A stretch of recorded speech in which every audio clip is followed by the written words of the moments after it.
जगन्नाथ नमस्कार। नलिनीर छोट प्रयास को आपण मानक स्वागत। सती अनुसया पतिव्रतार श्रेष्ठ पूज्य नायिका,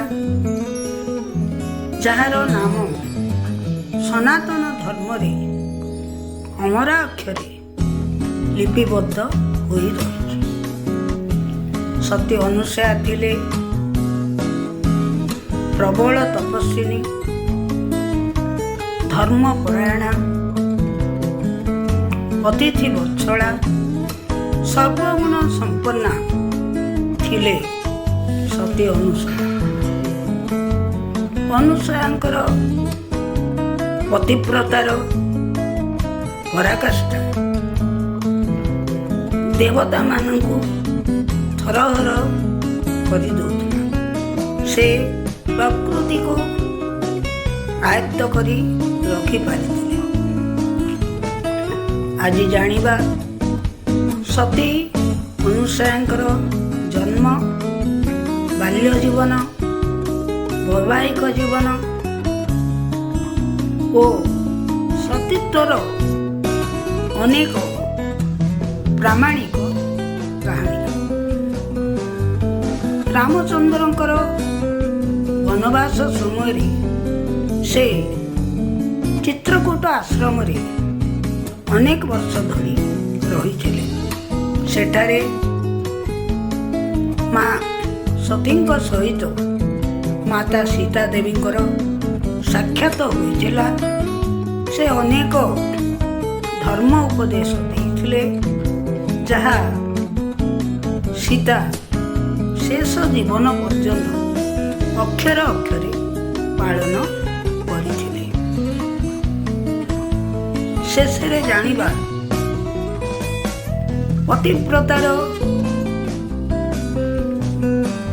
पराकाष्ठा नहीं से किपरि त्रिदेवंकर गर्व खंडन करथिले। चलंतु देखिबा वीडियो सती अनुसया। जदि वीडियोटी भल लगे ताहेले लाइक और सब्सक्राइब करने को भूलिबे नहीं। सती अनुसया जन्म चित्रकूट आश्रम रे होइथिला। तांको पितांको नाम थिला प्रजापति कर्दम और मातांको नाम थिला देवहूति। नवम कन्या थिले सती अनुसया। अनुसयाको बाल्य जीवन अत्यंत धार्मिक और तपस्यारे परिपूर्ण थिला। महर्षि अत्रिंकर धर्मपत्नी थिले अनुसया, परम पतिव्रता थिले अनुसया।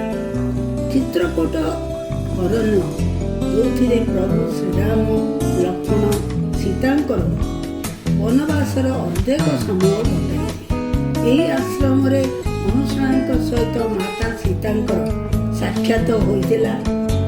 से अनुसया को विभिन्न आभूषण प्रदान करथिले और अनेक टीकोपदेश देथिले।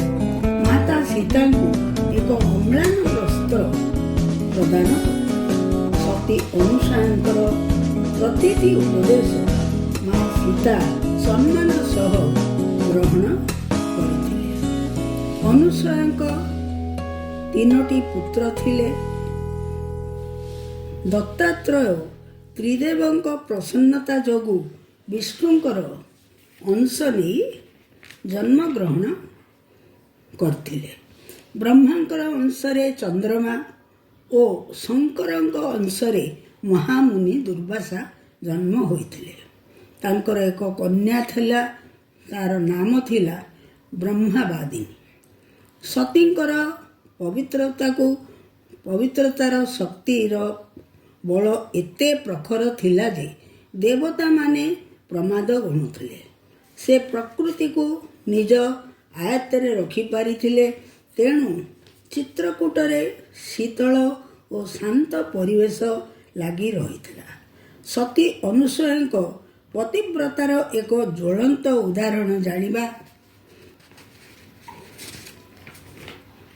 ଥରେ ଅକାଳ ଦୁର୍ଭିକ୍ଷ ପଡ଼ିଥିଲା। ଚାରିଆଡ଼େ ଅନ୍ନର ହାହାକାର ଚିତ୍କାର ଲାଗି ରହିଥିଲା। ଏତିକି ବେଳେ ସତୀ ତାଙ୍କର ପତିବ୍ରତାର ନିଷ୍ଠା ନେଇ ଆକାଶ ମାର୍ଗରୁ ଚାଉଳ ବର୍ଷା କରାଇଥିଲେ। ସତୀ ଅନୁସୂୟାଙ୍କ ପତିବ୍ରତା ପରୀକ୍ଷା କରିବା ପାଇଁ ଦେବତାମାନେ ପଛଘୁଞ୍ଚା ଦେଇନଥିଲେ। ଥରେ ଲକ୍ଷ୍ମୀ, ସରସ୍ୱତୀ ଓ ପାର୍ବତୀ ସତୀଙ୍କ ପ୍ରତି ଈର୍ଷାନ୍ୱିତ ହୋଇ ତାଙ୍କ ସ୍ୱାମୀମାନଙ୍କୁ ଅନୁସୂୟାଙ୍କ ପାଖକୁ ପଠାଇଥିଲେ। ସେମାନେ ଭିକ୍ଷୁକ ବେଶରେ ଆସି ସତୀଙ୍କୁ ବସ୍ତ୍ରହୀନା ହୋଇ ଖାଇବାକୁ ଦେବା ପାଇଁ କହିଥିଲେ। ତାଙ୍କର ସତୀତ୍ୱ ବଳରେ ତ୍ରିଦେବୀଙ୍କୁ ବାଳକ ରୂପେ ସେ ରୂପାୟିତ କରିଥିଲେ ଓ ତାଙ୍କୁ ସେ ଅନ୍ତର ସହିତ ଖୁଆଇଥିଲେ। ଶେଷରେ ତ୍ରିଦେବ ନିଜର ଭୁଲ ବୁଝିପାରି କ୍ଷମା ମାଗିଥିଲେ ଓ ମାତା ସତୀଙ୍କ ଗର୍ଭରୁ ଜନ୍ମ ହେବା ପାଇଁ ଭିକ୍ଷା କରିଥିଲେ। ପରିଶେଷରେ ସତୀଙ୍କର ହେ ମହାସତୀ ଅନୁସୂୟା, ତୁମ ସତୀତ୍ୱର ପାଦ ତଳେ ବିନମ୍ର ପ୍ରଣିପାତ।